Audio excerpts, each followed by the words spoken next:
Hi student, आप सभी को ब्राइट फ्यूचर लाइट में स्वागत है। आज का हमारा टॉपिक है जो संज्ञा है और हम संज्ञा पढ़ने जा रहे हैं।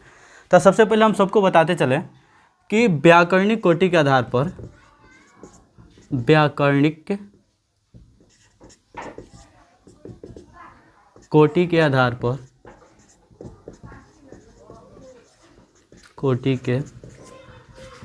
पर शब्द का दो प्रकार होता है।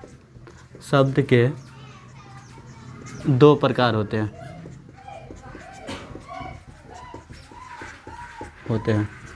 पहला जो होता है उसका हम विकारी शब्द कहते हैं, विकारी शब्द, और इस विकारी शब्द को हम व्यय कहते हैं। और जो दूसरा नंबर होता है उसे हम अविकारी शब्द कहते हैं। अविकारी शब्द यानी कि उसको अव्यय कहते हैं, अव्यय। और अब हम यहाँ विकारी और अविकारी की बात करें तो वहीं विकारी जिनका रूप में परिवर्तन होता है और अविकारी जिनके रूप में परिवर्तन नहीं होते हैं। जिसके रूप में परिवर्तन होते हैं उसको व्यय कहते हैं और जिसके रूप में परिवर्तन नहीं होता है अव्यय कहते हैं। और इसकी संख्या जो होती है 4 होती है और इसकी संख्या भी होती है जो 4 होती है। इसका संख्या जो होता है पहला संज्ञा, सर्वनाम, विशेषण और क्रिया होता है जो विकारी होते हैं जिसको व्यय कहा जाता है। और दूसरा जो होता है जो अविकारी होते हैं जिनको अव्यय कहा जाता है, जिसमें आ जाएगा हमारा क्रिया विशेषण, संबंधवाचक, समुच्चयवाचक, विस्मय आदि बोधक। ठीक है, इनके रूप में परिवर्तन नहीं हो सकता है लेकिन विकारी शब्दों के रूप में परिवर्तन हो सकता है लिंग के आधार पर। तो आज का हमारा टॉपिक रहेगा जो रहेगा संज्ञा।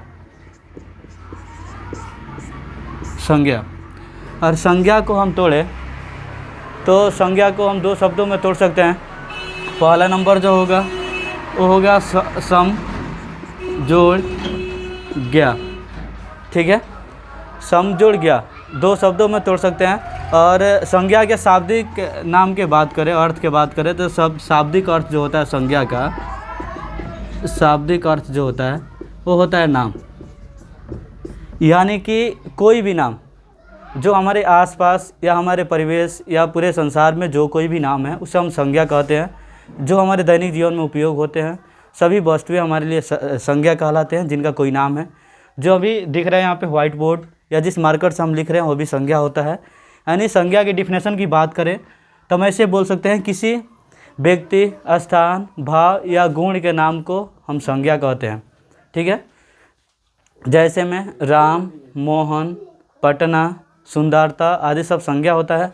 और मुख्य रूप से संज्ञा के 5 भेद होते हैं जो हमारा होता है जातिवाचक संज्ञा, व्यक्तिवाचक संज्ञा, भाववाचक संज्ञा, द्रव्यवाचक संज्ञा और समूहवाचक संज्ञा। जो बोर्ड पर लिख रहे हैं कुछ इस प्रकार से होता है। मुख्य रूप से अगर बात करें तो मुख्य रूप से संज्ञा के 5 प्रकार होते हैं। संज्ञा के 5 प्रकार होते हैं। पहला नंबर जो हमारा इसमें आता है उसको हम व्यक्तिवाचक संज्ञा कहते हैं। व्यक्तिवाचक संज्ञा। और दूसरा जो आता है उसको हम जातिवाचक संज्ञा कहते हैं। जातिवाचक संज्ञा। और तीसरा जो होता है उसको हम भाववाचक कहते हैं, वाचक संज्ञा। और चौथा जो होता है उसे द्रव्यवाचक कहते हैं। और 5वां जो होता है जिसको समूहवाचक कहते हैं, समूहवाचक। और हम अभी जो संज्ञा के 5 प्रकार लिखे हैं ये 5 प्रकार के हम एक एक करके इसका डिफिनेशन पढ़ेंगे। ठीक है, सबसे पहले हम देखते हैं व्यक्तिवाचक। व्यक्तिवाचक संज्ञा किसे कहते हैं? व्यक्तिवाचक यानी कि यहाँ कोई विशेष की बात की जाएगी। किसकी बात की जाएगी? विशेष की। यानी व्यक्तिवाचक से ही विशेष का बोध होता है, जिससे किसी विशेष व्यक्ति, स्थान, वस्तु आदि का बोध होता है उसे हम व्यक्तिवाचक संज्ञा कहते हैं। जैसे ऐसे समझे तो कोई एक नाम जो विशेष नाम हो, जैसे राम हो गया, मोहन हो गया। अगर कोई व्यक्ति के नाम की बात करें तो राम हो गया, मोहन हो गया, पटना हो गया। पुस्तक में बात करें तो रामचरितमानस हो गया, रामचरितमानस हो गया, रामायण हो गया,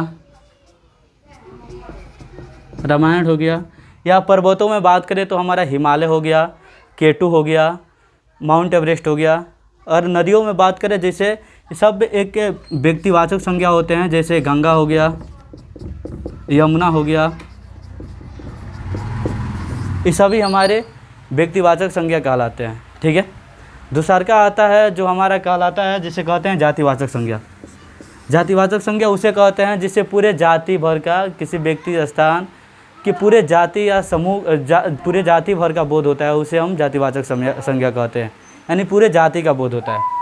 जैसे जाति के बारे में बात करें तो जैसे मनुष्य हो जाएगा,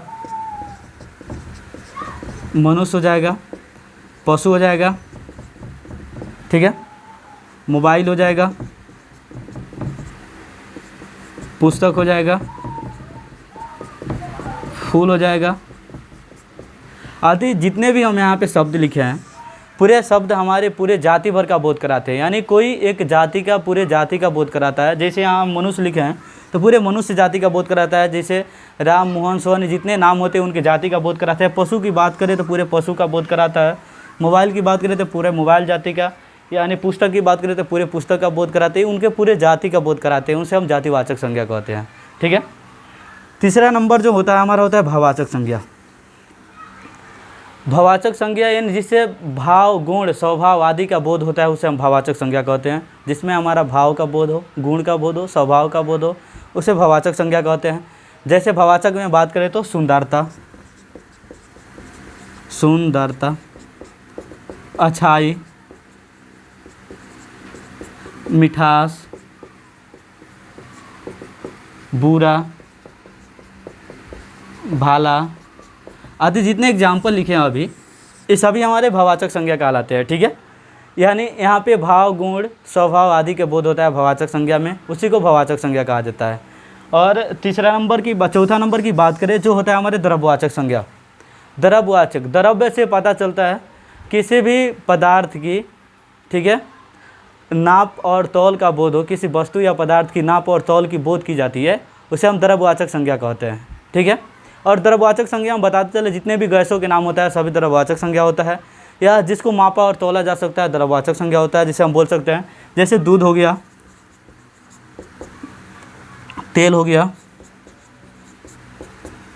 ठीक है, घी हो गया। और नापने की बात हो रही है, सोना हो गया, चांदी हो गया, हाइड्रोजन हो गया, हाइड्रोजन आदि जितने भी शब्द हैं जो अभी हम लिखे हैं बोर्ड पर, ये सभी हमारे द्रव्यवाचक संज्ञा होते हैं जिनको हम माप और तौल सकते हैं। ठीक है। जो पांचवा नंबर हमारा आता है समूहवाचक संज्ञा आता है। ठीक है। समूहवाचक यानी समूह के जहाँ पे बोध होता है, समूह से ही पता चलता है। समूह यानी कि कोई ग्रुप, ठीक है, जिसे किसी समूह या समुदाय भर का बोध होता है, पूरे समूह या समुदाय भर का बोध होता है, उसे हम समूहवाचक संज्ञा कहते हैं। जैसे समूह और समुदाय का बात करें तो जैसे हो जाएगा सभा, आर्मी,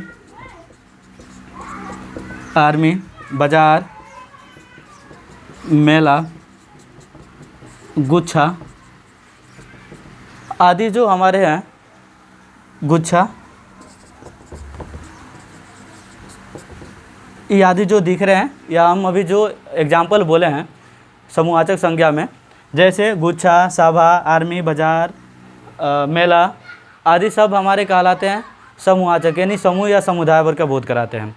तो हमारा आज का टॉपिक था पूरा संज्ञा कवर करना, और हमको ऐसा लग भी रहा होगा कि पूरा संज्ञा आप सभी को समझ में आ गया होगा। तो संज्ञा के कुछ ऐसे ही 5 प्रकार होते हैं, ठीक है, जो आज हम पूरा बता दिया आप सभी को। आज का क्लास ख़त्म होता है।